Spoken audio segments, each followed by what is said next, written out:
Caminando por la calle va mi Cristo, cargando en su espalda dura cruz. La gente le injuriaba y maldecía, sin pronunciar palabra prosiguió.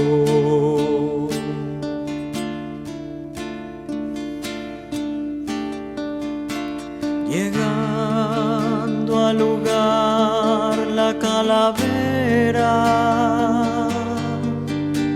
con clavos traspasaron a Jesús. La gente que pasaba le tentaba, pidiendo que bajara de la cruz.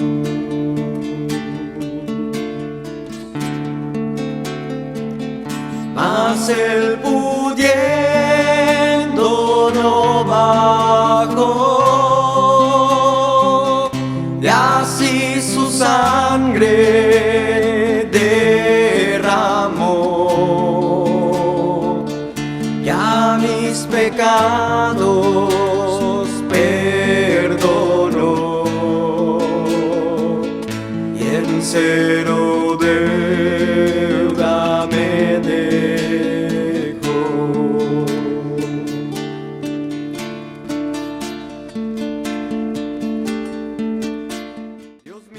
Bienvenidos a este canal de YouTube Tendencias de Nuestro Tiempo. El día de hoy, el pastor Natividad Ramos continúa en la carta del apóstol Pablo a los Gálatas, en el capítulo 3 del verso 11 al 19. Y el tema de este mensaje es la utilidad de la ley. Queda con nosotros nuestro hermano en la Iglesia El Camino de la Fe, con ustedes.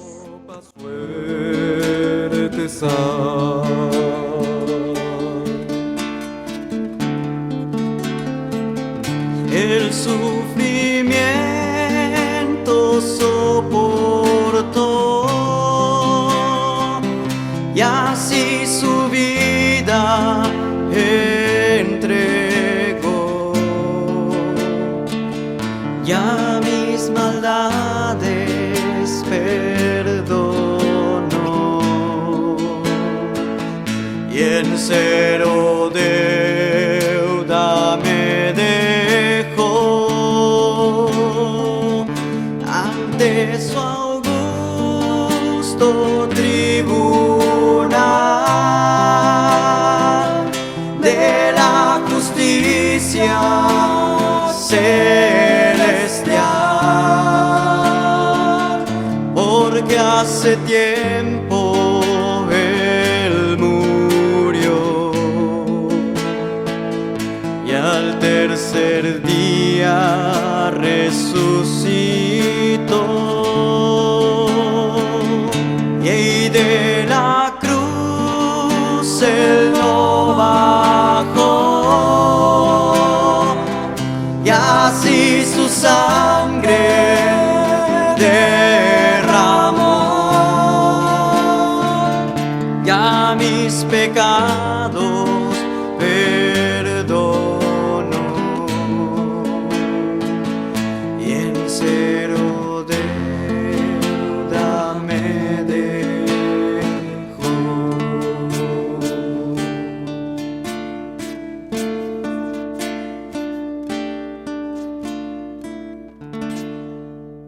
Gracias a Dios.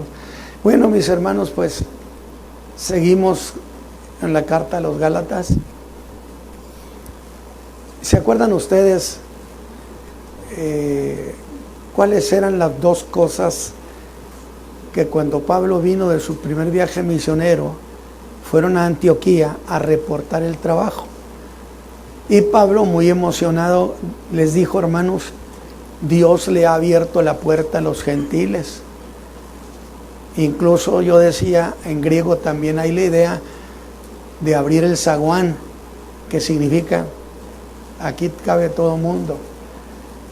Y esa declaración indignó a los judíos que fueron a Jerusalén y que regresaron apoyados por los fariseos, porque los judaizantes son un derivado de los fariseos, y vinieron a crearles un problema a la iglesia de Antioquía,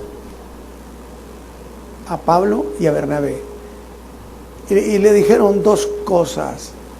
Los hermanos eran salvos, sí, ya tenían a Cristo en el corazón, su vida había cambiado, pero llegaron los judaizantes y les dijeron dos cosas, a ver si se acuerdan: que si no se circuncidaban y que si no guardaban la ley de Moisés, no podían ser salvos. Esa declaración implicaba que la ley anulaba la promesa. Es decir, es superior la ley de Moisés que la salvación que estos dicen que han recibido. Pero eso era atentar con la obra de Cristo, de la redención. Y entonces Pablo está tratando esas cuestiones en esta carta. Vamos a leer en el capítulo 3 de la carta a los Gálatas, versículo 11 al 19. Capítulo 3, versos 11 al 19. El mensaje pasado también fue en este capítulo. Dice el apóstol: mas por cuanto por la ley, ¿qué dice? Y ninguno es ninguno para con Dios. Queda manifiesto que el justo por la fe vivirá. La ley también no es de la fe, sino el hombre que los hiciere vivirá en ellos. Es decir, establecía que la ley sí podía dar vida eterna, siempre y cuando se guardaran todos los mandamientos. El problema es que nadie jamás pudo guardarlos. Y entonces todo el mundo quedó bajo condenación. Cristo nos redimió de la maldición de la ley, hecho por nosotros maldición, porque está escrito: maldito cualquiera que es colgado en madero, para que la bendición de Abraham fuese sobre los gentiles en Cristo Jesús. La bendición de Abraham de redimir fuese en Cristo Jesús, para que por la fe recibamos la promesa del Espíritu. Hermanos, hablo como hombre, aunque un pacto sea de hombres, con todo, siendo confirmado, nadie lo cancela o le añade. A Abraham fueron hechas las promesas y a su simiente. No dice lo que Pablo precisa, no dice y a las simientes como de muchos, sino de uno solo. O sea, no es todo el mundo judío, es solo uno el que da la bendición. Nadie más, ni Abraham, ni Israel, ni Jacob, ni David, ni nadie. La bendición la otorga solo Cristo Jesús, simiente de Abraham en singular. Y la simiente como de muchos, sino como de uno, que dice: y a tu simiente, la cual es Cristo. Esto pues digo, que el contrato confirmado de Dios para con Cristo, la ley que fue hecha 430 años después, no lo abroga para invalidar la promesa. Porque si la herencia es por la ley, o sea, no es por la promesa. Pero Dios, por la promesa, hizo la donación a Abraham. Pues, ¿de qué sirve la ley? Y ahí nos vamos a quedar. Esa es una pregunta clásica. Es decir, toda esta cuestión que se está alegando, ponemos un encabezado que sería: pues entonces, ¿de qué sirve la ley? ¿O de qué sirvió la ley? Padre, te rogamos que esta mañana seamos bendecidos con tu palabra. Permite que pueda yo enseñar y predicar de manera propia a tu pueblo, que los edifique.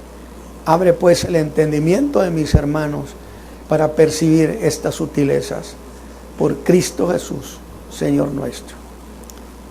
Amén.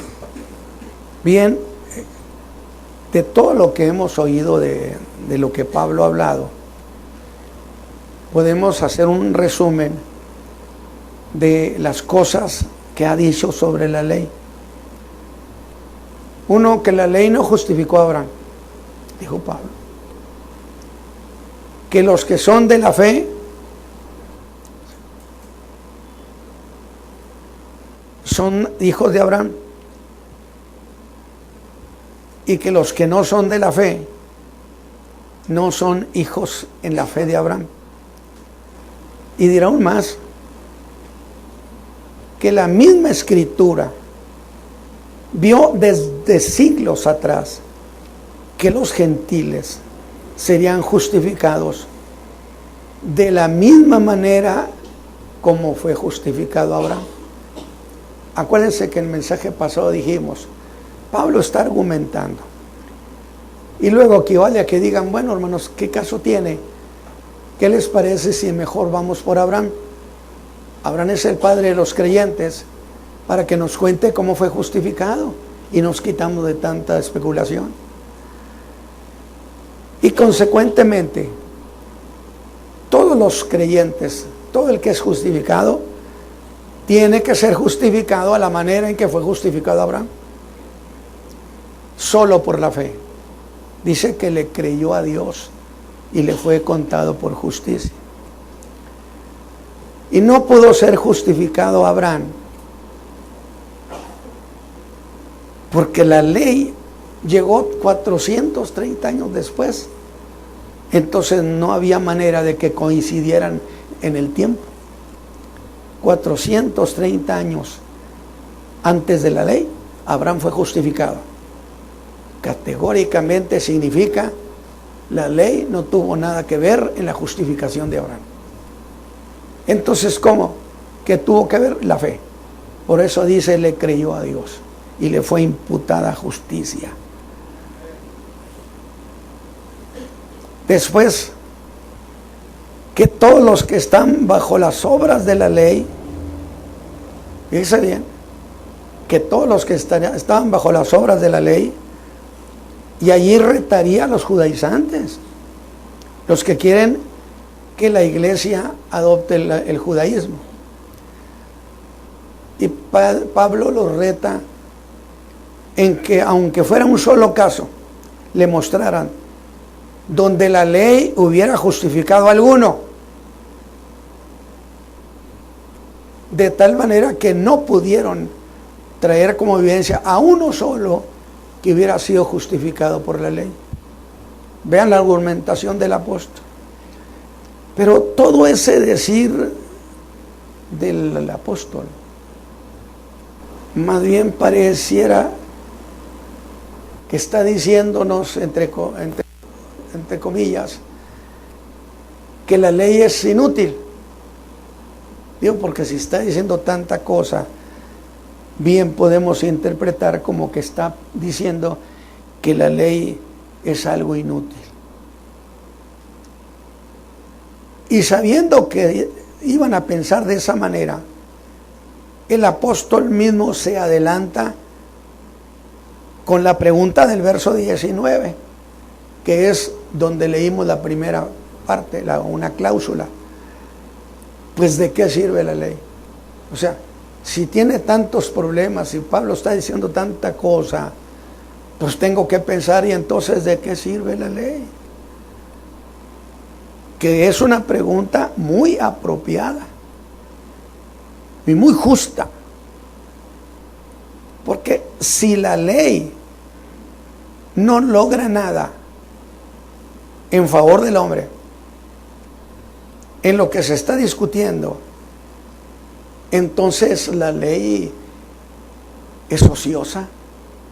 Digo, porque si no sirve de nada, pues me da la idea de que algo ocioso, sin fruto, sin resultado, sin ganancia.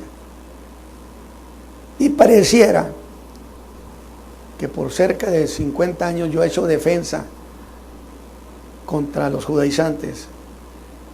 Pareciera que aborrezco el concepto de la ley, en absoluto. La ley fue dada por mano de ángeles, dijo Pablo. La ley se las entregó Dios a ellos y es buena y es santa y es útil. Pero nosotros no le hemos visto utilidad. No les estoy diciendo que se vayan a la ley. Ahora, ¿es algo ociosa la ley? Porque no le hemos encontrado utilidad. Pues de ninguna manera. Pero Pablo nos da la primera sorpresa sobre la ley. Y dice que la ley fue añadida. A ver, déjeme si lo expliqué la vez pasada. Yo mencioné al doctor Scofield, la Biblia de Scofield. ¿Cuántos la conocen esa Biblia? Muy bien. Es ahí donde se enseña sobre las dispensaciones. O sea, son tiempos en que Dios opera con la raza humana de cierta manera. Esas son las dispensaciones. Y la primera dispensación se conoce como la dispensación de la inocencia, cuando no había pecado, cuando no había esa conciencia. Pero después de eso viene la dispensación de la conciencia. Es decir, ya se tiene un concepto, una conciencia. Por eso los paganos decían que ellos no conocían ninguna ley, que Dios a ellos no los había visitado, que no les había dado un Sinaí, que no les había entregado ningún mandamiento. Por consecuencia, ellos no sabían lo que era bueno ni malo y no podían ser juzgados. Que cómo los iban a juzgar a ellos. Y Pablo les contestó a esos también diciéndoles: el que sin ley pecó, sin ley será juzgado. Es decir, porque tu conciencia es ley. Y por mucho que quieras esconderlo, la conciencia te dice: no está bien lo que estás haciendo. Aunque no le haga caso, aunque le encierre, la conciencia no va a condescender con nadie, porque es como una voz, un testigo de Dios. Luego, después de la dispensación de la conciencia, viene la dispensación de la ley humana, donde ya se dan mandamientos civiles. El que mate, él será juzgado y también va a perder la vida. Esas son leyes civiles. Pero luego vino esa época cuando el mundo entero no quiso tener nada con Dios. Y los líderes de los pueblos hicieron sus propias tesis de vida, pero sin el consejo de Dios. Llegaron a pervertirse y a pervertir la vida social de las naciones. Y en ese tiempo Dios no tenía ni un amigo en la tierra, porque a Dios lo habían echado fuera. ¿Y qué estoy diciendo? Fíjense lo que estoy diciendo. ¿Por qué afirmo esto? Porque son cosas que se tienen que aprender a desglosarlas. Es decir, Dios creó esta tierra. Vienen las naciones a la existencia. Y Dios les ha de dar donde vivan. Me parece muy razonable, ¿no? Territorio. Y dice el Génesis: y repartió la tierra. Así que de aquí a aquí me pertenece a mí, diría el amorreo, y el pereceo, y el jebuseo, y todos esos. De todas esas naciones tenemos repartido. De tal manera que no había ya lugar para ninguna nueva raza. Es decir, podían ponerse en letreros de las grandes avenidas del mundo, en sentido figurado, que dijera: ya no hay lugares, está todo loteado, la tierra ya se repartió, ya no hay por dónde fraccionar. ¿Vamos bien? ¿Vamos bien, hermanos? Pero hasta a esa altura de ese tiempo, Dios no tenía un amigo en la tierra. A Dios lo habían expulsado del pensamiento, del consejo. Nadie pensaba en lo que Dios quería y decía. Y como la tierra le pertenece a los hombres, es decir, propiedad de Dios es, pero Dios le asignó a las naciones su territorio, y muy legítimo. Pero Dios no tenía territorio donde poner su pie, es figurado. Es decir, no había ninguna tierra amiga de Dios donde Él pudiera llegar. ¿Por qué? Porque todos los territorios estaban fuera de su jurisdicción, en el sentido de que no querían saber nada de Él. Proscrito, Dios está proscrito. Como lo dijo Miles Monroe, un predicador moderno que hace poquito murió, que Dios estaba de ilegal en la tierra. Y aquí se dieron seminarios sobre eso, Miles Monroe. Dios estaba de ilegal, ¿le parece eso? Absurdo. Pero Dios entonces una noche visitó a un muchacho y le ofreció su amistad. Y ese hombre joven le aceptó su amistad. Alabado sea Dios. Alabado sea Dios. A partir de ese día, Abraham tenía un amigo en la tierra. Abraham rompió el monopolio de Babel, para que se entienda lo que significó Abraham en la tierra. Porque ahora, si Abraham tenía 100 kilómetros de tierra, Dios podía llegar ahí porque era de su amigo también. Piensen esas cosas enteradas de esa manera. Y entonces Dios le hizo una promesa a Abraham. Le dijo, porque acababa de pasar la guerra con los 5 reyes de la Mesopotamia, que habían venido y se habían llevado a Lot, a los de Sodoma, Gomorra, Edma y Zeboín, las ciudades comarcanas donde estaba Sodoma y Gomorra. Y vinieron los 5 reyes de la Mesopotamia y se llevaron cautivos a toda esa gente, su dinero, sus joyas, su ganado, todo parejo, vámonos. Y Abraham no era un hombre guerrero, Abraham era un pastor de ovejas. Y solamente tenía 316 siervos que no tenían una disciplina militar. Pero Dios es el Dios de las hazañas. Alabado sea Dios. Con Dios sucede lo que no nos podemos imaginar. Por eso confíese del Altísimo. Él siempre hace cosas buenas. Y Abraham armó, no sé con qué, no creo que tuvieran espadas, 316 espadas, 316 escudos. Podían tener quizá 316 garrotes, o qué sé yo. Y Abraham atacó a los reyes de Mesopotamia y los venció a los 5. Alabado sea Dios. Por eso dice la Biblia, en Dios haremos proezas. Es bueno ser amigo de Dios. Es bueno tener paz con Dios. De tal manera que me gusta tan interesante historia. ¿Saben ustedes que Abraham los echó en corrida? Porque cuando dice que los batió y fue tras ellos hasta cerca de Damasco, famoso Damasco, quiere decir que los echó en corrida como 100 kilómetros. Alabado sea Dios. Yo no sé qué estarían viendo estos. Han de haber visto a unos guerreros terribles cuando que era un montón de muchachos ahí cuidando ovejas. Sí, pero se pasó esa euforia.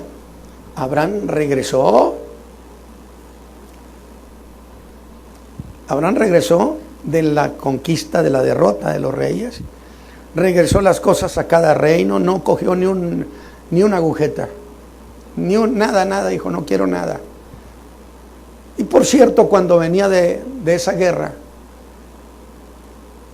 un sacerdote del Dios Altísimo, que era sacerdote en Salem, que es Jerusalén, el sacerdote se llama Melquisedec, que no se sabe ni cuándo nació ni cuándo murió, y es semejante a Cristo, que tiene vida eterna, que vive eternamente el Señor Jesús, sin principio ni fin. Y Melquisedec dice que lo recibió. Y dice Pablo, y mirad cuán grande era este, porque le pagó los diezmos a Melquisedec. Fíjense, los que alegan el diezmo, desde ese tiempo ya andaba, la gente sabía del diezmo, y le pagó los diezmos a Melquisedec. Y Melquisedec lo bendijo. Dice, entonces vean cuán grande era este, porque el mayor es el que bendice al menor. Este era superior incluso a Abraham, porque lo bendijo a Abraham. El mayor bendice al menor. No sé, a mí me gustan esas historias. Me parece una delicia. Y cuando regresa, cuando ya pasó toda la euforia, Abraham estaba que temblaba, porque pensó, van a venir los 5 reyes en revancha. Yo creo que pensaron que éramos un ejército poderoso. Se va a enterar que somos 316 y sin duda van a venir. Y estaba muy triste. La Biblia en Génesis 15 nos cuenta. Y esa noche Dios llegó y le habló: Abraham, déjame decirlo así, sal de tu tienda.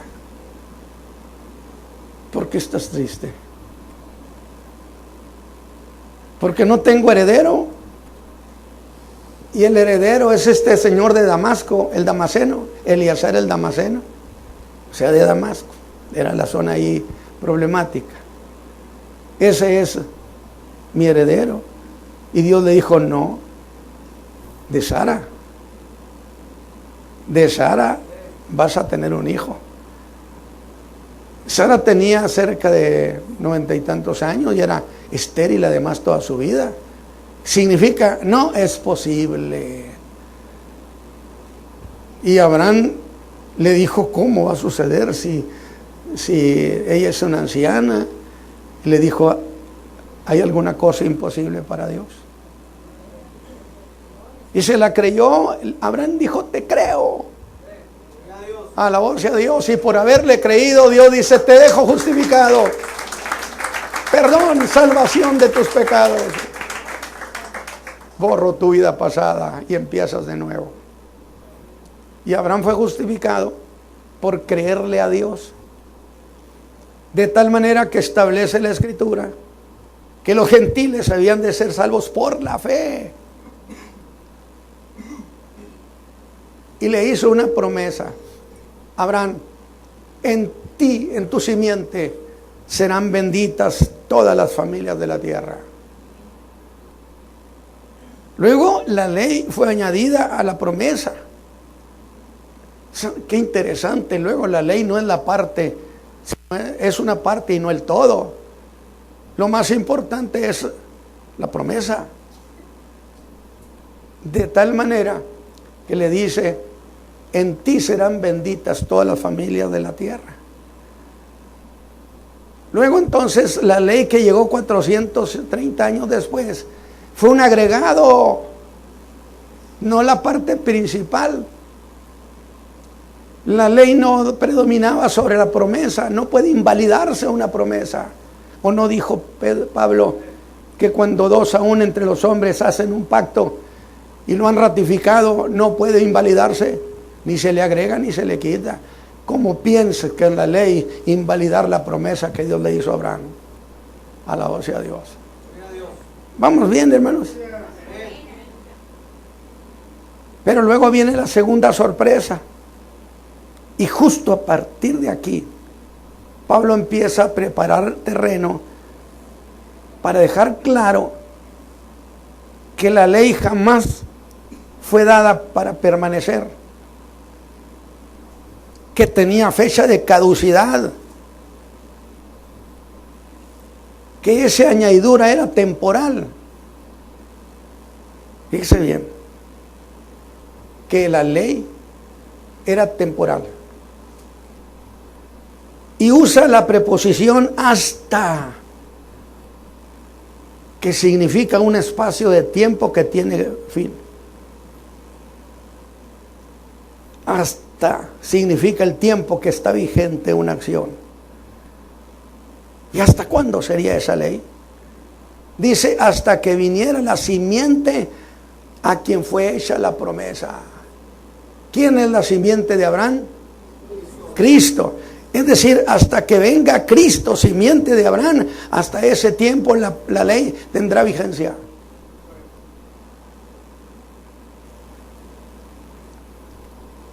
Hasta que viniera el que habría de bendecir a las naciones con el perdón de los pecados. Jamás nadie había perdonado pecados en la tierra.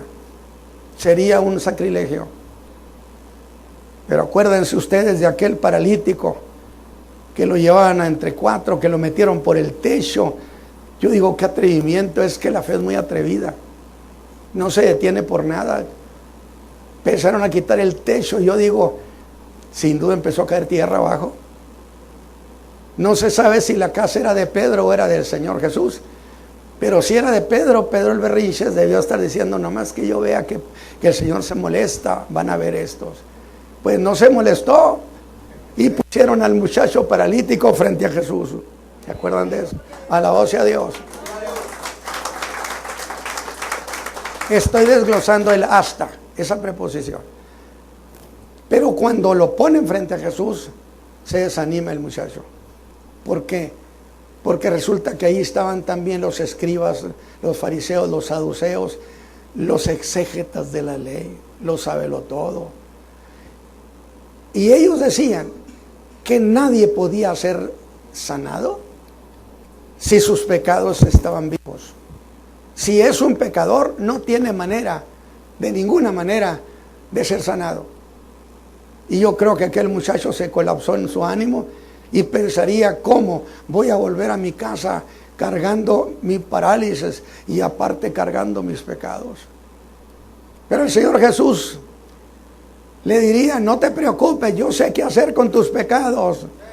¿Y qué es lo que vas a hacer con sus pecados? Se los voy a perdonar aquí en la tierra. Alabado. Tus pecados te son perdonados. Hasta que viniera el de la simiente, que es Cristo Jesús. Y entonces en la tierra jamás nadie había dicho esa expresión, te perdono tus pecados. ¿Qué dijeron los fariseos? ¿Quién es este? Es más, no dijeron, lo pensaron. ¿Quién es este que perdona pecados? Sino solamente Dios. Y yo diría, pues, ¿por qué crees que se los perdonó? Porque Jesús es Dios. Alabado su nombre. Con toda claridad Pablo dice, hasta que viniera Cristo. Ahora, ¿por qué entonces la insistencia de los judaizantes hacernos la vigente al mundo gentil? Cuando que el acuerdo fue, en ti serán benditas las familias y a los gentiles los voy a justificar por la fe. Pero ellos tenían un problema de interpretación. Es decir, simiente de Abraham, por medio de la simiente de Abraham se arreglan estos problemas. Pues nosotros somos simiente de Abraham. Así que si el mundo gentil quiere algo, que venga con nosotros los hijos de Abraham, los hijos de Jacob. Nosotros somos la puerta de entrada. ¿Qué es lo que Jesús les dijo? No, señores, yo soy la puerta. Y el que por mí entrare será salvo. Alabado sea Dios. Pero con todo y eso, no hemos contestado la pregunta. ¿Cuál fue la utilidad de la ley? Entonces, ¿para qué sirve la ley? Pero el apóstol no nos deja sin respuesta. Dice, ¿para qué vino la ley? Por causa de las transgresiones, por causa del pecado. Entonces tengo que pensar. Luego la ley no vino para bendecir al hombre. Pues ¿cómo iba a sustituir a la simiente? La ley no podía otorgar perdón. La ley otorgaba condenación. Es decir, no vino a ayudarnos a salir del problema como lo hizo Cristo Jesús. Y por 2000 años, muchos millones de gentes han creído en Jesús y sus vidas han sido cambiadas. Y su nombre escrito en el libro de la vida. Pero aún aceptando que vino por causa de las transgresiones. Esa respuesta aún no me aclara las cosas. En otras palabras, fue dada para frenar las transgresiones. Y yo pregunto, pero el problema era el pecado. ¿Podía acabar con el pecado la ley? Según los judíos, la razón de la ley era eso, frenar y acabar con el pecado. Y como siempre, Pablo desentonó. Es que siempre iba cuesta arriba Pablo. Por eso no lo querían los judíos. Y en 1 Corintios 15:56 dijo que no, que la ley es el poder del pecado. Tiene su complejidad eso para que sea suavecito y lo entienda. Es el poder del pecado. ¿Cómo? La ley, que es santa, justa y buena, es el poder del pecado. Pablo lo dice. Entonces nomás tenemos que interpretarlo. Pero ya lo dijo. Y en Romanos 4:15 dice Pablo que donde no hay ley, tampoco hay transgresión. Y yo tengo que decir, santo Dios, ¿con qué razón nadie te quería? Siempre iba en sentido contrario. Por eso me gusta eso, esa tesis. Pero voy a hacer algo que me ayude. En Romanos 5:20, donde dice, pero la ley entró para que el pecado creciera. Como que no tiene sentido, ¿verdad? La ley hizo su aparición, vino, pues sí, pero hizo crecer el pecado. Oye, entonces estábamos mejor antes de que llegara, ¿no? Pero note que use la palabra empero, que es como plantear, ¿era necesario que la ley entrara para hacer crecer el pecado? Cuando que las naciones eran pecadoras, incorregiblemente pecadoras. ¿Cómo entonces podía hacerlo crecer? Bueno, es que Pablo está explicando el capítulo 5, verso 12. Y está hablando de que para saber qué ganamos en Cristo, hay que saber qué perdimos en Adán. Y en la última parte del verso 12, son 3 cosas las que dice que sucedieron. Primero, que el pecado entró en el mundo a toda la raza humana. El pecado entró en el mundo a toda la raza humana por un solo hombre. Pero cuando el hombre apenas a reponerse de la sorpresa, le llega otra. Es decir, ya tenemos al hombre con el problema del pecado. ¿Pero por qué la ley? Pues sencillamente porque yo no sabía qué tan pecador era. Pero cuando la ley llegó, es como un espejo, dice, mírate para que veas cómo estás. Entonces el pecado creció, dice, y yo morí. El pecado me mató, dice Pablo.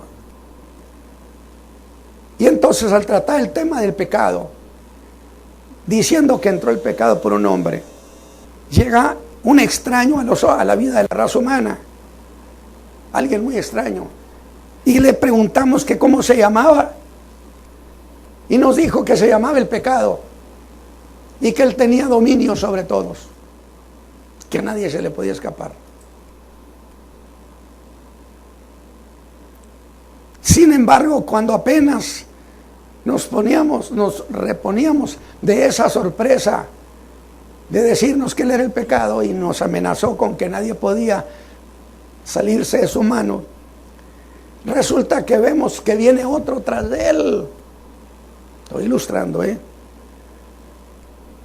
de rostro muy desagradable, implacable, y pasó por el lado de nosotros. Y entonces le preguntamos que él quién era. Y él dijo, me llamo la muerte. Alabado sea Dios. Y le dijimos que mejor regresara por donde había venido, Pero ella, atrevida, ufana, dijo que por el contrario, que había venido para establecer un imperio del que nadie podría salvarse. Alabado sea Dios. Vea usted lo que estaba implicando. El pecado nos tenía cautivo, pero luego vino alguien peor en la muerte y dijo: nadie, porque yo tengo un imperio en la muerte.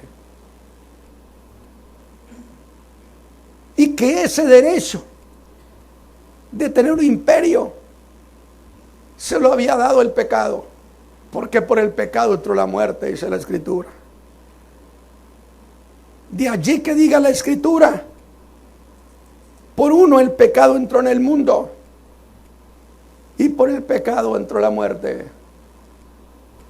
Y la raza humana siempre ha sufrido por causa del pecado y por causa de que todos los hombres tenemos que morir. Unos a un tiempo, otros trágicamente, otros con mucho dolor, pero la raza humana ha sufrido mucho por ese extraño llamado la muerte, y nadie ha podido evitarla.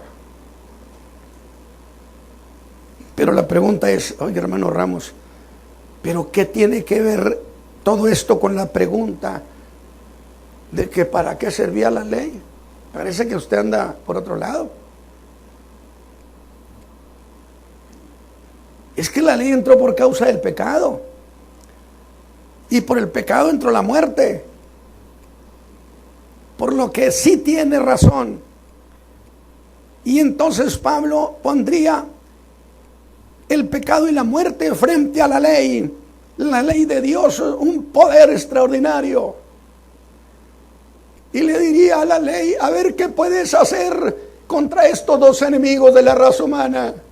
A ver si puedes acabar con el pecado y acabar con la muerte. ¿Ven la idea que estoy presentando? Los enfrentó.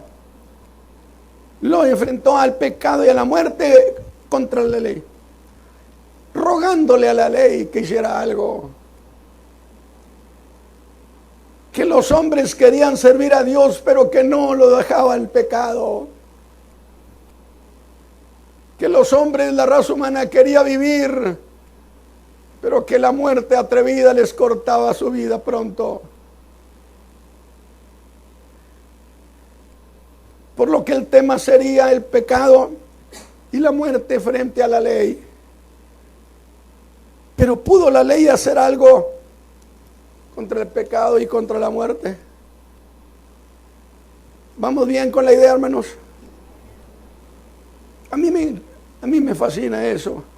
Por este lado está la ley, por acá está el pecado y la muerte. Y Pablo dice: ahí los tienes. ¿Qué puedes hacer por ellos, por nosotros? Pero ahora sí, con esta explicación estamos preparados para entender la pregunta.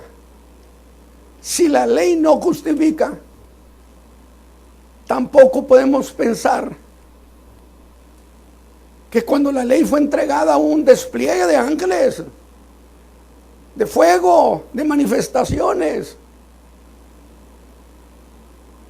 Ángeles que entregaron la ley, porque dice que fue entregada por manos de ángeles. Y en la montaña ardía ese fuego del Sinaí. ¿Cómo pensar que todo eso que sucedió era cosa inútil? ¿Cómo pensar y decir la ley no sirve para nada cuando que Dios hizo una cuantiosa inversión para darla? Es lo que estamos planteando, hermanos. Y yo me voy despacio porque quiero que procese eso.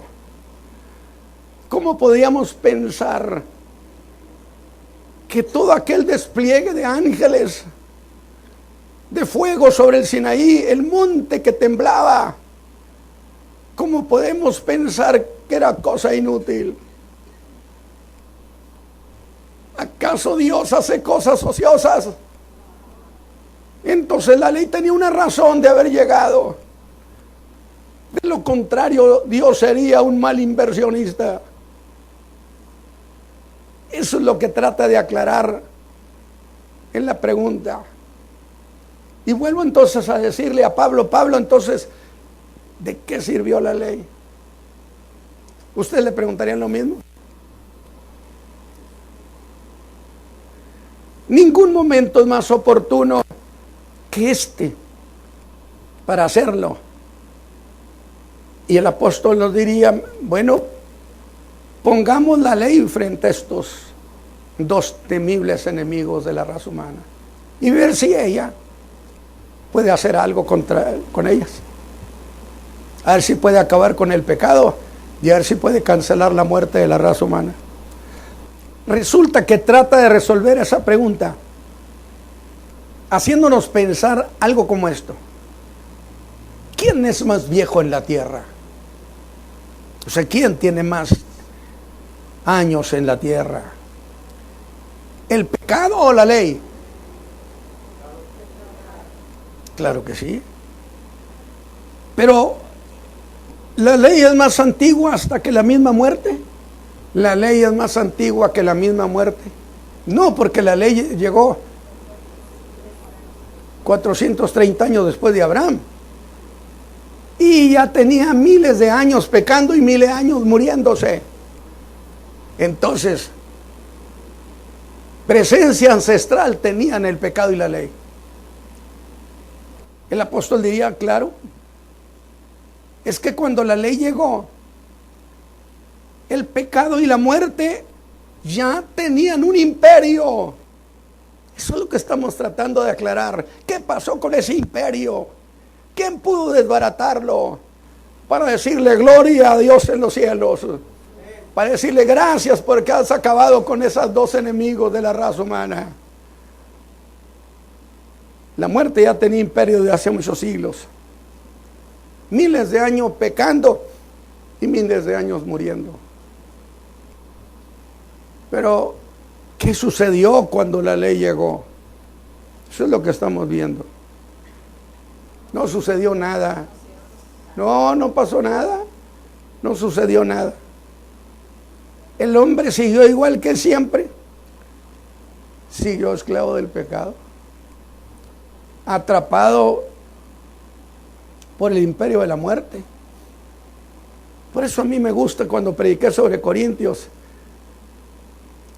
Yo decía que me gustaba mucho la idea bíblica que al final de los tiempos la muerte iba a quedar desempleada, porque Cristo iba a resucitar a todos para no volver a morir jamás, creyentes y no creyentes resucitados. Jesús dijo un día, los muertos oirán la voz del Hijo del Hombre y unos se levantarán a resurrección de vida y otros para condenación eterna. Alabado sea Dios.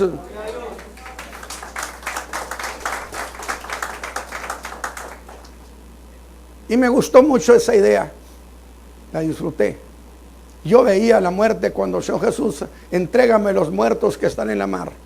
Entrégame los muertos que están en el Hades. Entrégame los muertos. Y la muerte poco a poco se vio desmantelada y llegó a quedar con las manos vacías. Y diría, ¿y ahora qué hago? Nada.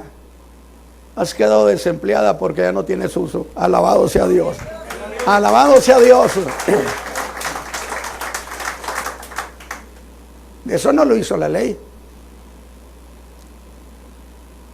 Y ellos se pusieron agresivos, ufanos, como si la ley no significaba nada frente a ellos. Pues he dicho cosas pero no he explicado entonces para qué sirvió la ley. ¿O ya lo expliqué? Pues no. Vea que fue muy útil. Es que desarrolló una función extraordinaria la ley. ¿Cuál ley? La de Moisés. Es que sin la ley el hombre no se diera cuenta que era pecador. Y si no se da cuenta que era pecador, nunca iba a buscar perdón de Dios, porque no sentía que era pecador. Pero la ley lo iba a hacer sentir que estaba perdido y llevarlo a un callejón sin salida para llegar a decir, ¿quién me librará del cuerpo de esta muerte? en Romanos 8, y la gracia le dice: yo te voy a presentar al que te puede librar, en Cristo Jesús, creador de la gracia. Alabado sea Dios.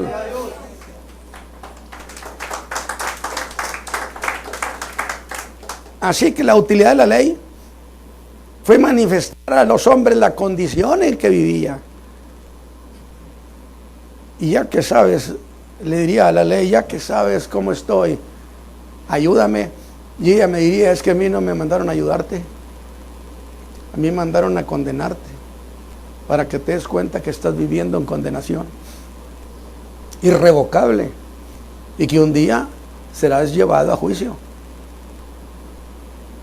Y el corazón de la gente temblaría ante esa posibilidad.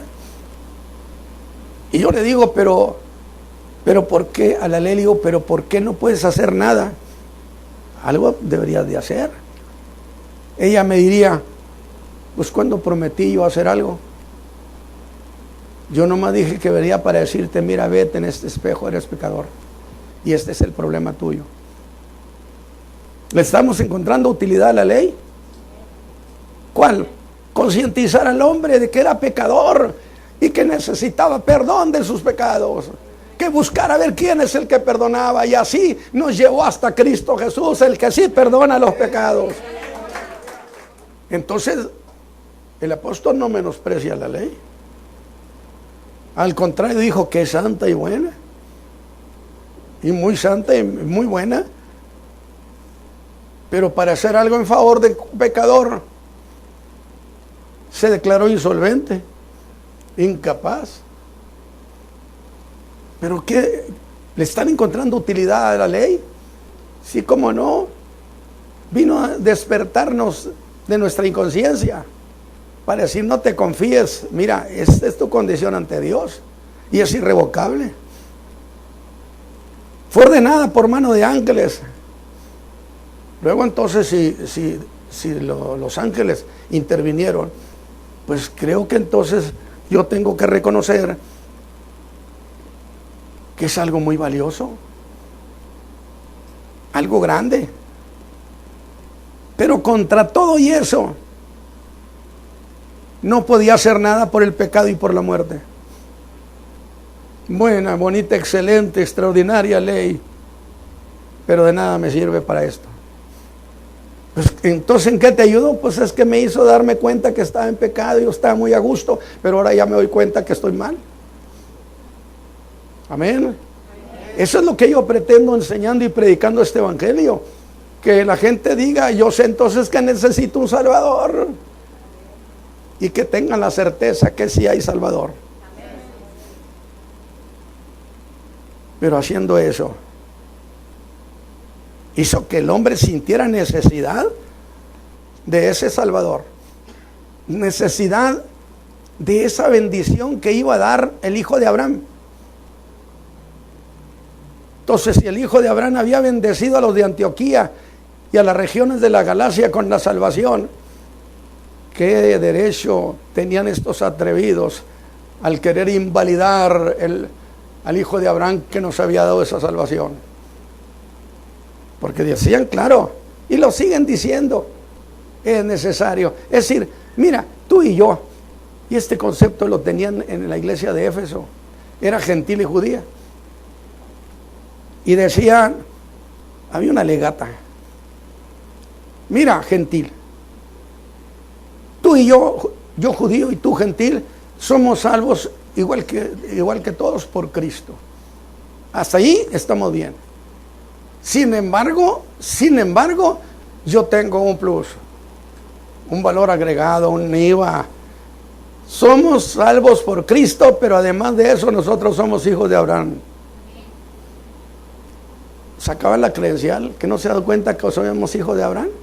Que Pablo dijo: señores, no me traigan a mí el expediente de judío ni gentil. Aquí no hay judío ni gentil, sino somos uno en Cristo Jesús. Alabado sea Dios. Y así Pablo nos lleva al verso 20 diciendo que la ley hizo que el pecado creciera. Pues creció porque se fue dando cuenta el hombre Y cada vez lo vio más grande y más crecido y más poderoso y más vigoroso.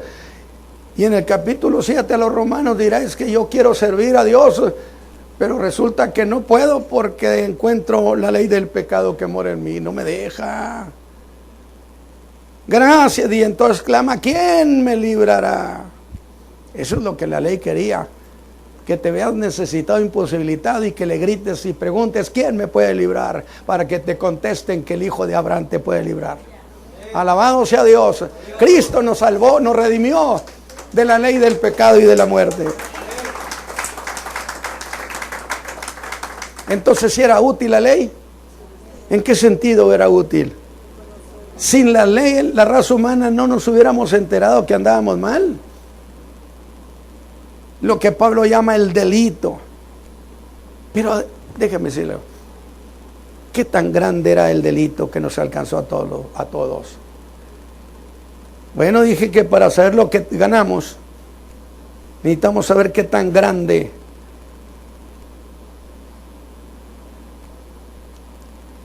Es decir, qué tan grande era el delito y qué tan grande fue el don que nos otorgó el Hijo de Abraham. La respuesta depende de lo que Adán era. ¿Qué tan distinto?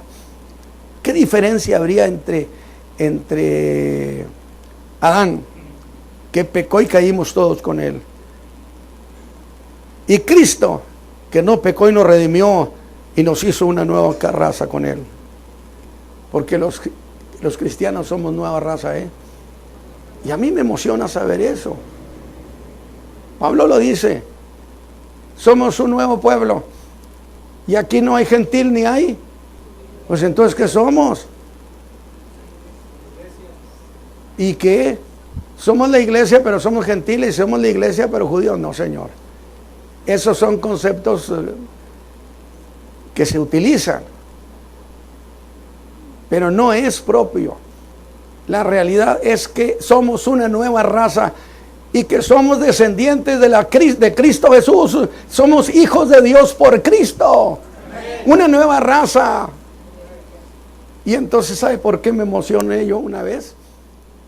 Porque me quedé pensando, cuando Dios creó a la raza humana, les dio tierras a donde vivieran.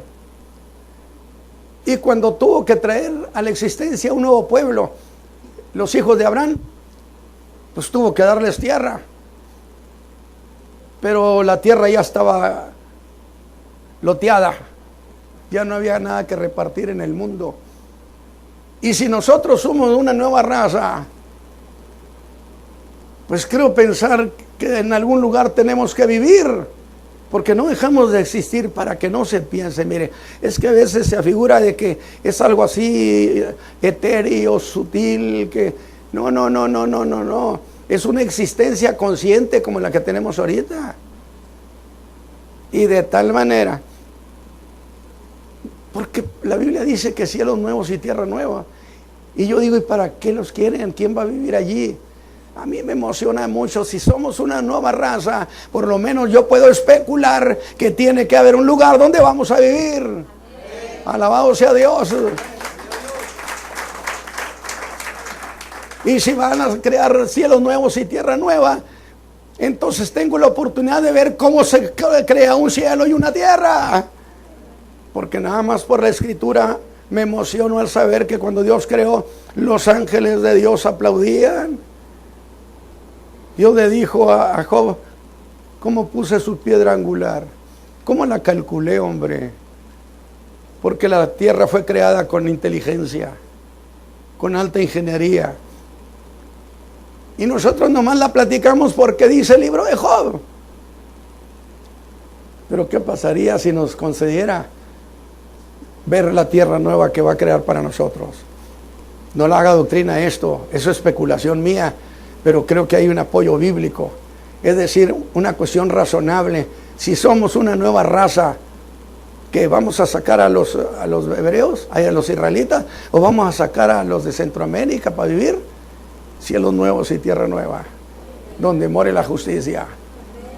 Y a mí me gustaría estar presente cuando entonces hiciera ese cielo nuevo y esa tierra nueva. Es un deseo, pero que queda en un deseo que no sé hasta dónde pueda decirse que es así. Pero también tengo razón para decir que sí puede ser. Y usted tendrá razón para decirme que no necesariamente tiene que ser. Y yo le digo, ahí dejamos todo. Alabado sea. Denle un aplauso al Señor Jesús. ¿Qué perdimos? Bueno, para decir lo que perdimos, pues piense qué cosa era Adán, qué representaba. Pues era cabeza de la raza humana, representaba mucho. Sí, pero ahora piensa quién era Cristo. De tal manera que la ganancia que tuvimos es una diferencia como de la tierra al cielo, porque Adán era de aquí, Cristo vino de allá de arriba. Alabado sea Dios. Y tan grande como es Cristo en nuestra salvación. Pero lo importante de esta cuestión ya sabemos, entonces para qué la ley. Pero teníamos esos dos enemigos, el pecado y la muerte, que ahí estaban todavía burlándose de la raza humana. Nadie había podido con ellos. La ley ya tenía cientos y cientos de años. Pablo dice que fue el Señor Jesús quien sí pudo con estos dos enemigos. Por eso Pablo dirá, la ley solamente nos detuvo, nos puso en casa de arraigo mientras llegaba la de la promesa. Y a mí me gusta mucho eso. Lo disfruto. Porque luego se dice, bueno, nosotros ya no estamos bajo la ley, sino bajo la gracia. No sea chapucero. No. ¿Qué significa? Que entonces los mandamientos de la ley de Dios ya no tienen vigencia. Los mandamientos morales son eternos. Lo que no es eterno es los mandamientos acerca del ceremonial judío. Porque Dios le dio 3 leyes a Israel, la ley civil, para que ellos se gobernaran, la ley moral, los 10 mandamientos, y la ley ceremonial, para que ofrecieran sus sacrificios, sus ritos religiosos. Pero ¿cómo voy a atreverme a decir que los mandamientos de Dios ya están caducos? Es la ley moral, es eterna, como Dios es eterno. Alabado sea Dios. Y entonces, Pablo nos enseña que Cristo Jesús venció al pecado. Y yo pienso, qué interesante. Voy a ir terminando. Es muy interesante lo que Pablo está planteando acerca de que Cristo venció al pecado. Y algunos se han apoyado en las dispensaciones acerca de que la vida de un hombre pagaba por la vida de otro hombre. ¿Cómo es entonces que Cristo Jesús con una sola vida pagó por la de todos? Ley de proporciones. Y entonces es muy interesante las definiciones que son hasta filosóficas. Nuestro pecado ofendió al ser infinito. Por consecuencia, nuestra deuda era infinita. Y como somos seres finitos, no podemos pagar lo infinito. ¿Se le hace interesante? Maravilloso. Era necesario que alguien que fuera infinito viniera y se hiciera como nosotros para sacarnos de esto y llevarnos a lo infinito. Alabado sea Dios. Alabado sea Dios. A mí me gusta mucho eso, porque como Dios es infinito, puede haber millones y miles de millones de seres humanos, y esas vidas sumadas una tras otra no se comparan con la vida infinita del Verbo. Misterio de Dios en la palabra. A mí me alegra. Yo no sé cómo a algunos no les gusta la doctrina. Pero no solamente venció al pecado en la cruz, sino que a la muerte le quitó su imperio. ¿Cuándo, hermano Ramos, cuando Cristo se levanta de la tumba? Alabado sea Dios. Se levantó de la tumba.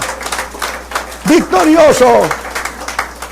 Por eso a mí es que yo siempre estoy pensando y razonando, y a veces a medianoche estoy despierto y estoy pensando esas bellezas.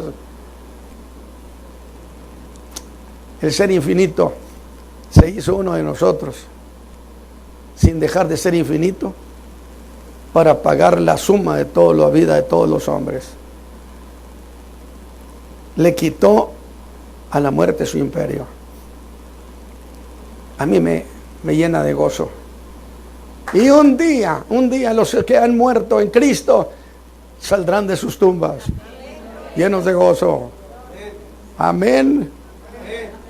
Por eso, cuando Cristo resucita, le dijo, cuando María Magdalena quiso abrazarlo, le dijo, no me toques, porque no he subido a mi Dios y a vuestro Dios. Y yo le preguntaría, Señora, ¿a qué vas con tu Padre? A reportar que toda la obra está consumada. Alabado sea Dios. Alabado sea Dios. Porque la obra de la cruz es parte, pero no era el todo. Resucitó. Y entonces nosotros resucitaremos también. Porque nos va a pasar lo que a él le pasó. A mí me anima mucho eso. ¿Por qué cree que digo que este evangelio es un evangelio de salud? Que yo decía cuando el Señor Jesús fue ascendido, porque no se fue solo, se lo llevaron. El Espíritu Santo lo llevó, lo levantó. Y alguien me dijo una vez, ¿y a poco Cristo no podía irse solo? Claro que podía, pero no debía. Porque tenía que parecerse a nosotros, los humanos. Y no hay un solo humano que pueda subir solo. El día que Cristo venga nos van a levantar, no nos vamos a ir solos. Y me gusta mucho la idea cuando el Espíritu Santo levanta a Cristo para llevarlo a su Padre. Millones y millones de ángeles creo que hacían vaya, aplaudiéndole. Aplaudiéndole porque la salvación es una obra de arte.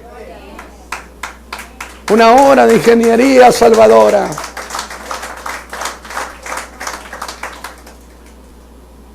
Yo me lo imagino. Por eso dice, especulación sí, pero con mucha certeza. ¿O cree usted que ningún ángel lo recibió? Que andaban despistados. Si el ángel que vino a remover la piedra venía emocionadísimo, y que yo decía, ¿de qué edad son los ángeles? Pues no sé, pero el que vino ahí era un chamaco, era un mancebo. Puede ser que tengan millones de años de existir, pero el que llegó ahí llegó como un jovencito. Y armó un escándalo, sacudió la tierra de arriba abajo en un movimiento trepidatorio y un movimiento oscilatorio en un pedacito. Y las gentes de Roma, que eran los vigorosos soldados, cayeron. Alabado sea Dios. Alabado sea Dios. La victoria de Cristo sobre la muerte. Díganle, dijo los ángeles, no está aquí, ha resucitado. Alabado sea Dios, la esperanza es verdadera.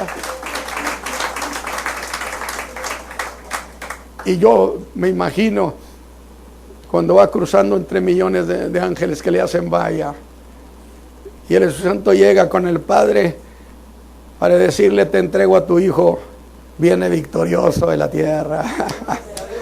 Amén. Y el Padre le contesta su petición en Juan 17, la noche que fue entregado, mientras iban por las calles. Dice Juan, levantando los ojos al cielo, dijo, Padre, glorifícame, que también significa hónrame. No pidió que lo honraran en la tierra, dijo, porque aquí me han desechado, me han humillado. Hónrame, pero allá contigo en el cielo. Alabado sea Dios. Y cuando llega el Padre, le dice, siéntate a mi diestra. Y él está sentado a la diestra del Padre.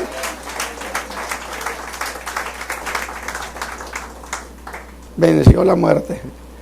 La ley hizo un trabajo humilde, que pocos lo reconocen, Unos la tratan con desprecio como si la ley fuera, no, no, no, no, no. La ley hizo un trabajo excelente. Nos convenció de que necesitábamos un Salvador. Dijo Pablo, la ley fue nuestro ayo para llevarnos a Cristo. ¿Y qué era el ayo? Era un siervo de la familia.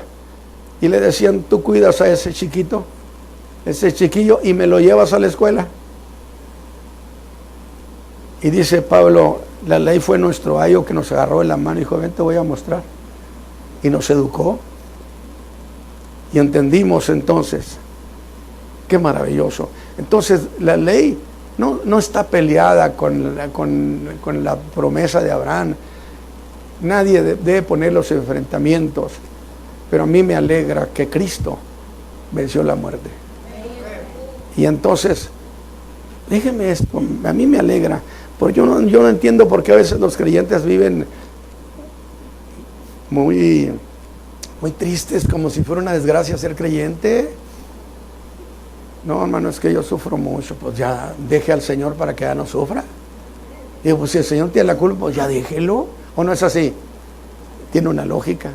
¿Lo creen, muchachos? Si creer en Cristo y recibirlo ya nos causó problemas, pues déjelo para que no tenga problemas. Pero nosotros no hacemos más que vencer por medio de aquel que nos amó. Y yo creo este evangelio. Y yo le agradezco al Padre que haya enviado a su Hijo amado. Que yo lo he dicho. Y lo hizo con gozo y lo he testificado con emoción. Nosotros teniendo muchos hijos, no hubiéramos dado uno. Rosario y yo no hubiéramos dado uno solo de nuestros hijos. El Padre no tenía más que uno y nos lo regaló. Alabado sea Dios. Alabado sea Dios. Entonces Cristo perdona los pecados. Si usted no es salvo y quiere entregar su vida a Cristo, haga esta mañana esa decisión. Mire, a Pablo le iban a ejecutar. Y cuando escribe 2 Timoteo, Pablo se veía feliz. Y eso otra vez lo voy a ilustrar. Y yo le digo, Pablo, pero a ti te van a ejecutar, no encuentro por qué estás tan contento, por qué están tan felices. Y él me dijo, o me diría, ¿quién te ha dicho que mi historia termina cuando me ejecuten? Yo voy a la eternidad. Alabado sea Dios. Allá me espera mi Salvador. La Escritura dice que Dios no hace acepción de persona. Si usted aún no conoce a Cristo, queremos invitarle para que usted haga una decisión en su vida. Jesucristo es el mejor regalo que el hombre y la mujer pueden tener. Él es el que transforma nuestras vidas. Y queremos invitarle para que usted continúe en esta serie de mensajes de la Iglesia El Camino de la Fe, donde nuestro hermano Natividad Ramos continúa con esta serie de la carta a los Gálatas. Queremos invitarle para que usted esté en este canal de YouTube Tendencias de Nuestro Tiempo. También recordarle que si no tiene un lugar donde asistir, estamos ubicados la Iglesia El Camino de la Fe en la avenida Ruiz Cortines, número 221 Oriente, en la colonia Francisco Garza Sada, municipio de San Nicolás de los Garza, Nuevo León. El teléfono de nuestra iglesia es el 81 83 79 90 60. El servicio dominical es a las 11 de la mañana y el evangelístico a las 5 de la tarde. Queremos decirle que nuestro hermano en estos dos servicios, él está compartiendo el mensaje de la palabra de Dios. Venga con toda su familia a conocer a Jesucristo como el Señor y su Salvador. Que el Señor Jesús bendiga sus vidas.